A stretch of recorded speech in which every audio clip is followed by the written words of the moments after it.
What is up guys, Alex here, otherwise known as Clash Style, and in today's video we are going to be taking a look at the fact that bowlers make the Pekka Yeti Smash strategy at Town Hall 13 even more powerful.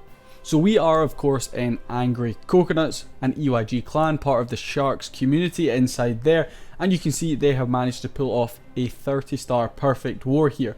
So a very strong performance for them. Today we are going to be taking a look at two of the replays in which they use a Pekka Yeti bowler smash, and this of course includes the quad quake. So without further ado, let's jump in, break down these strategies and see how they're able to pull off the 3 stars. So Crawdaddy here going to be coming in on the first one, and if we pause it up here for a second, look at this army composition. We have 9 bowlers. So in a lot of these other Pekka Yeti Smash comps, you'll see a lot more Pekkas or a lot more Yetis, but Crawdaddy deciding on this one to bring those bowlers, as this base is ever so slightly more compact, so we will be able to get really good value out of them. And if we play it, you can see Crawdaddy is going to use all of these earthquakes in the center of the base here. Unfortunately not quite able to get these walls here open. I'm guessing one of the spells were slightly off, and it actually means we don't quite bust in there. But if we pause it, you can see that has pretty much given us access into all of the base. We also of course have that jump spell, which is going to be used at the start here to give us access into this town hall compartment. We're going to start off with a Pekka each side and a couple of bowlers behind them just to really get this funnel going. Very important that we get our troops to go the exact way we want them to. So you can see both the Pekkas have been used. They have created that funnel perfectly for us, and we now have all of the rest of the Yetis, all of those Pekkas, bowlers excuse me, and the brand new siege barracks all going to be coming in here. We have used the jump on the first portion of this to get into that town hall. It's very important to get that down as quickly as we can. You can see it's going to go down right there, and we are able to push right on through this base. This is going very well, and you can see how strong it is. Unfortunately, that E-Drag in the center of the base doing a lot of work on us, and actually it kills off quite a few of our bowlers on the back end. So they really destroyed all the start, and it's up to the Pekkas and the Yetis on the back end of this one to really do all the heavy lifting for us. Another key point of this attack is to get those max level hog raiders coming out of your siege barracks when it bursts, and to save a heal spell for them. So you can see Crawdaddy did exactly that. As those hog raiders came out of the siege barracks on the end, they're going to push around this right hand side, help clean out the majority of the defenses up there. We do have this annoying Tesla farm to deal with on the back end. The Queen's cleared all the stuff on the left, including that Inferno tower, and this one complete overkill. Easily got this one in the bag, and you can see this actually was of course a Town Hall 12 v Town Hall 12, but the strategy still applies whether it's at Town Hall 12 or Town Hall 13. This strategy probably in fact could be used at Town Hall 11, but of course you wouldn't be able to get the Yetis. You would have to use it probably with Pekkas, and it would just be a Pekka bowler smash. But at Town Hall 12 and 13, I would highly recommend this strategy. You can see Crawdaddy showing us just how powerful it can be. So without further ado, let's go and take a look at the other replay we have for this video and break that down some more.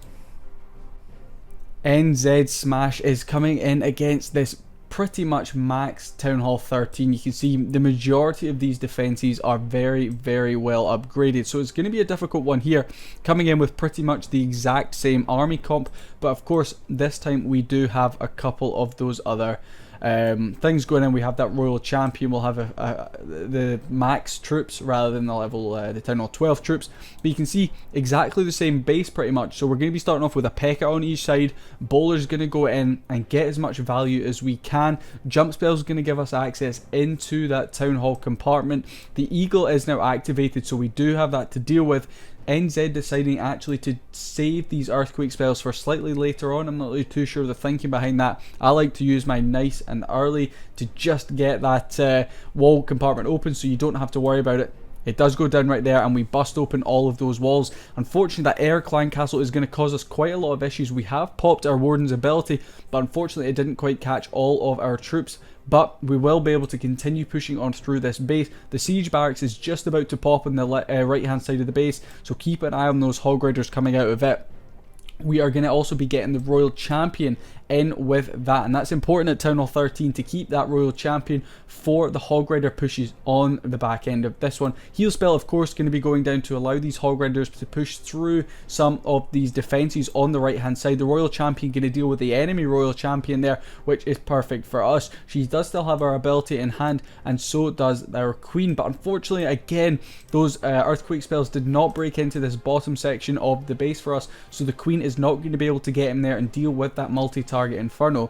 The Royal Champion up here on the top section going to pop her ability right there, cleaning out a huge amount of defenses with that. She's then going to continue on her path around and down to this bottom section of the base.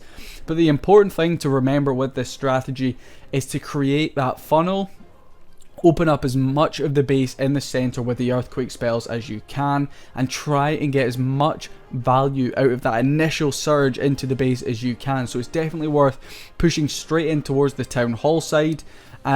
Use your Warden's ability nice and early on to make sure you get through that town hall. You keep as many bowlers alive as you can. Important to try and keep them through the base, because obviously they're going to do a huge amount of work. They're going to get the bounce value for you, and they will tear through a lot of the base. Siege barracks also very important. Get that down when you get that initial surge in to get the extra Pekka, the extra wizards, and then when that bursts, save your Royal Champion if you're a Town Hall 13 to go in with that. If you're a Town Hall 12, make sure you've just got that heal spell for them. But that does bring us to the end of this video. It was a short, sweet video. Hopefully you guys learned something. Hopefully you guys enjoy this strategy. Let me know in the comments if you're going to try bowlers in your Pekka Yeti Smash strategies, and if the quad quakes are working for you. So thank you so much for watching, guys. If you did enjoy this video, if you did find it helpful, let me know.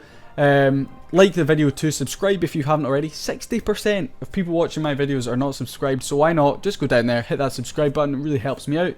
And yeah, I will see you guys in the next video, wherever that is. Peace.